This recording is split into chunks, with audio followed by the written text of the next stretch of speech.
করছি যে আমি আজকে যে সংবাদ সম্মেলনে ডেকেছি আমি কখনো কল্পনাও করিনি যে এটা আমার ডাকতে হবে। আমি ইতিমধ্যে কিন্তু বারবার বলেছিলাম যে আমি হিরো আলমের সাথে জুটি বেঁধে কাজ করব এবং তার হাত কখনোই ছাড়বো না, এবং আমি কিন্তু সেটাই চেয়েছিলাম। তার সাথে কাজ করার সময় আমার কিন্তু অনেক কাজের অফার এসেছিল, কিন্তু আমি কিন্তু সেটা রিজেক্ট করে দিয়েছি। সে আমাকে বলেছে যে সোয়া, তুমি আমাকে ছাড়া অন্য কোথাও কাজ করতে পারবে না, তুমি যদি কাজ করো অন্য কোথাও, ঠিক আছে, তুমি আমাকে বলে কাজ করবা এবং তুমি আমাকে ছাড়া কাজ করতে পারবে না। যেহেতু সে আমাকে, আপনারা একটু কথা বলতে দেন। অ্যাকচুয়ালি যে বিষয়টা নিয়ে আজকে ক্লিয়ার করার চেষ্টা করছি, আমি দুঃখজনকভাবে দুঃখ প্রকাশ করছি যে হিরো আলমকে নিয়ে আমার আজকে সংবাদ সম্মেলন ডাকা লাগবে। এটা আসলে আমি দুঃখ প্রকাশ করছি।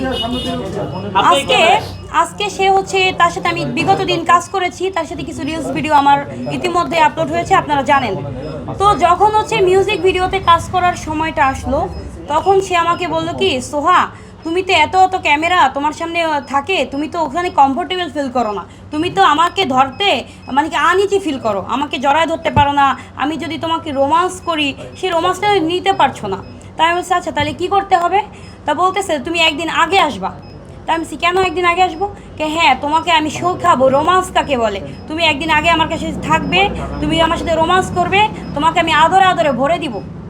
যেই কথাটা আমি হচ্ছে, তার এই কথাটা আমি আর মেনে নিতে পারিনি, কারণ আমি একজন মডেল, আমি একটা নায়িকা, আমি তো তারকে সাথে মানে কি আমার দেহ দিয়ে তার সাথে সম্পর্ক করবো না, এটা আমার দ্বারা সম্ভব না।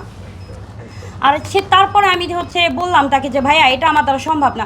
বলতেছে তুমি না গায়িকা হতে চাও, নায়িকা হতে চাও, তুমি বড় সেলিব্রিটি হতে চাও, সেহেতু তো তোমার তো এটা করতেই হবে।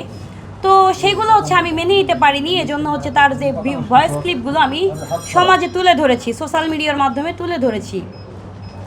ইতিমধ্যে আপনারা দেখেছেন যে সেই ভয়েস ক্লিপগুলো ভাইরাল হয়েছে। তো সেখানে যখন ভাইরাল হয়েছে, তখন কিন্তু সে করলো কি, একটা মহিলাকে নিয়ে সে হচ্ছে সংবাদ সম্মেলন করলো, আমি দেখতে পেয়েছি। তো ওই মহিলা, আপনাকে উদ্দেশ্য করে বলছি লাভলি লিপি, আপনি তো একটা মেয়ে, তা আপনি একটা মেয়ে হয়ে একদম একটা মেয়েকে কেমনে এত জঘন্য কথা বলতে পারেন বলেন তো? আপনি আমাকে বলেন যে আমি কোন ফ্যামিলি থেকে বিলং করি। আচ্ছা, আপনি শুধু আমার এই হাতের আইফোনটা দেখেন, আইফোনটা দেখলেই বুঝতে পারবেন যে আমি কোন ফ্যামিলি থেকে বিলং করি, আর আপনি কোন ফ্যামিলি থেকে বিলং করেন।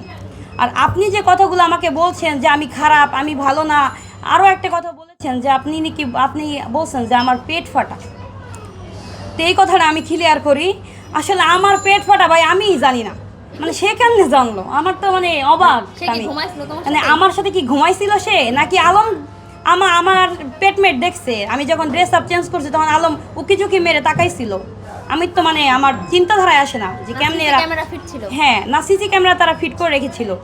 তো এখন তারা বিভিন্ন ধরনের ভিডিও এবং অনেক কিছু হুমকি ধুমকি দিচ্ছে আমাকে যে ভিডিও ক্লিপগুলো ভাইরাল করবে। ইতিমধ্যে আপনারা দেখতে পাচ্ছেন যে সে আমার নাম্বারটি ছড়িয়ে দিয়েছে সামাজিক যোগাযোগ প্ল্যাটফর্মে। এই যে আপনাদেরকে আমি দেখাচ্ছি, এটা হচ্ছে আলম তাকে দিয়ে করাচ্ছে, আলম নিজে হচ্ছে প্রেজেন্ট হচ্ছে না, আলম লাভলি লিপিকে দিয়ে করাচ্ছে। হ্যাঁ হ্যাঁ, আপনাকে